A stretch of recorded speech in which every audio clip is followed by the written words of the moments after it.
What is up, YouTube? Today we are going to take a look at, again, another Reptile Room and Rodent Room update, because I've done a lot since the last time you guys have seen it. So let's see some of the things that have changed. Alright, so I'll give you a little twirl around of the Reptile Room, what it looks like right now.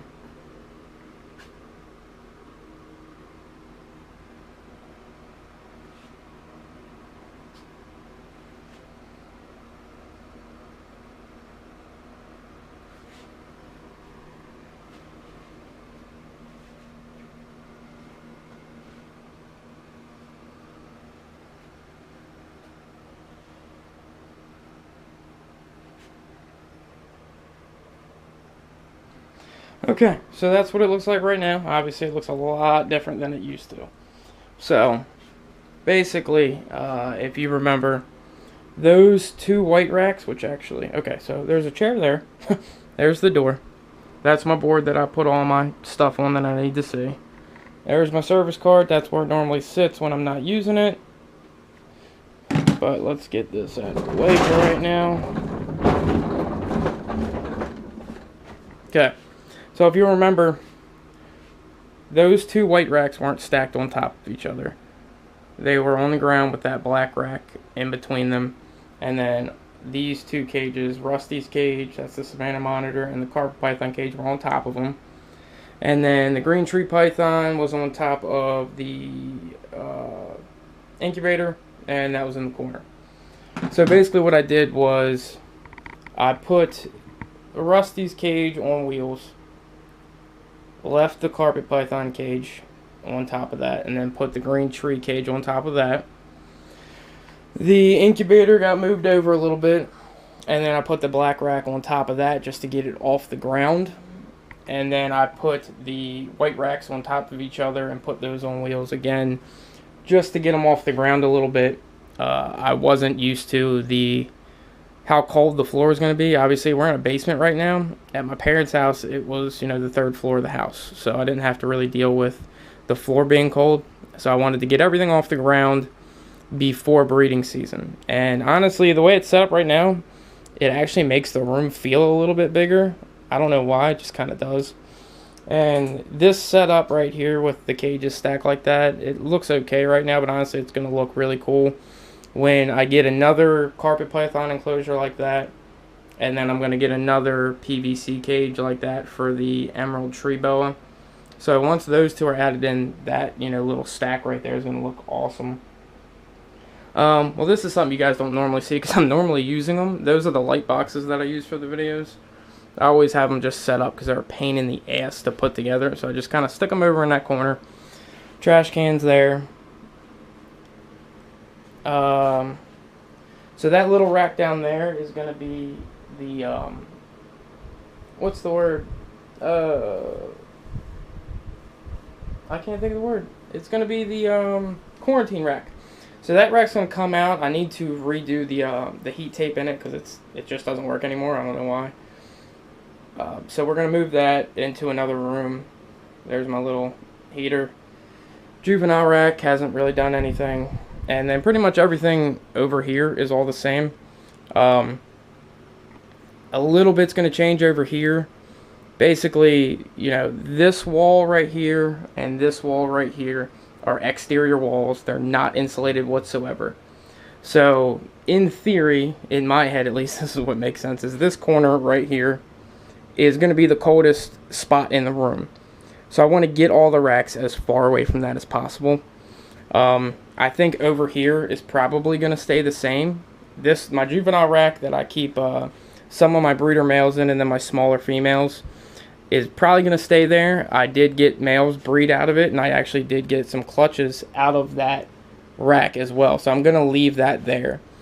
I'm going to take that shelf system where all my stuff is, and I'm going to put that over in the corner. And then these racks are just going to slide down just to get away from, the cold spot over there. And then these racks are eventually going to get a base form. It's not super important right now because there's not going to be anything in those bottom, 5 or 6 rows actually for probably another year. So eventually they'll get put on bases just like these ones did. But that's pretty much all that's changed so far in this room. Let's take a look at the rodent room real quick. Okay, so just stepped into the rodent room. In this room, I don't think I've showed you guys this. This is, that little corner right there is where I keep all the stuff that I use. So the bedding's right there. Normally it's stacked almost all the way to the ceiling. I'm getting kind of low. That trash can, I just put the bedding in. It's easier to scoop it all out of there. And then I keep a bag of feed sitting right there. All my extra feed is right outside the room. This is the laundry room. It's back there. Again, there's only like 6 to 8 bags in there. So I got to make another trip to the farm store, but that's where it is. But all of the rodent racks are complete.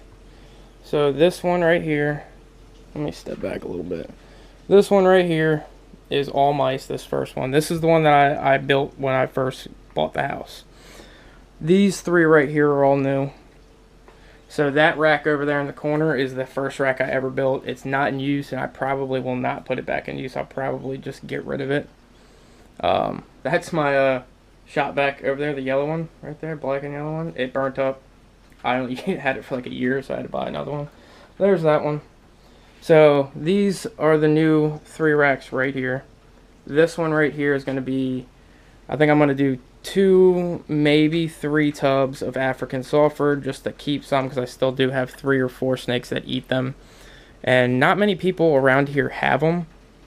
So any extras, I just sell them, and they always go pretty quick. And then the bottom 2 or 3 rows, tubs, are going to be overflow of African sulfurs and mice. And then these 2 racks right here, this 3rd rack right here is actually full right now. It's got all starter breeder rats in it. And then this one's completely empty right now. Once I get some production out of this rack, I'll fill that one. So hopefully, now that I have 4 racks, 4 big racks, up and running, within about 3 months, they'll all be producing, and that rack over there will be full. Hopefully, I won't have to buy rodents from anybody ever again. Oh, look, sweet. I hate those things. The little sprickets. They're always in this room. I don't know why. But anyway, hopefully, once these racks get up and running, I won't have to purchase rodents from anybody anymore. I would much rather spend the money on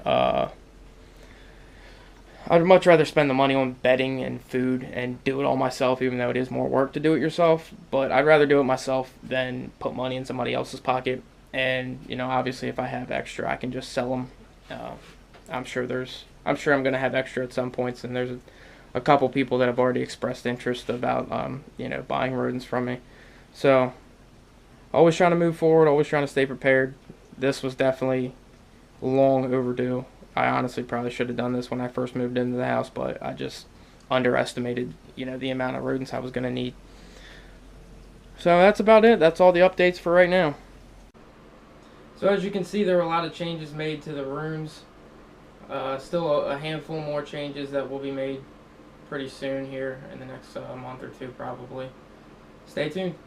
Thank you.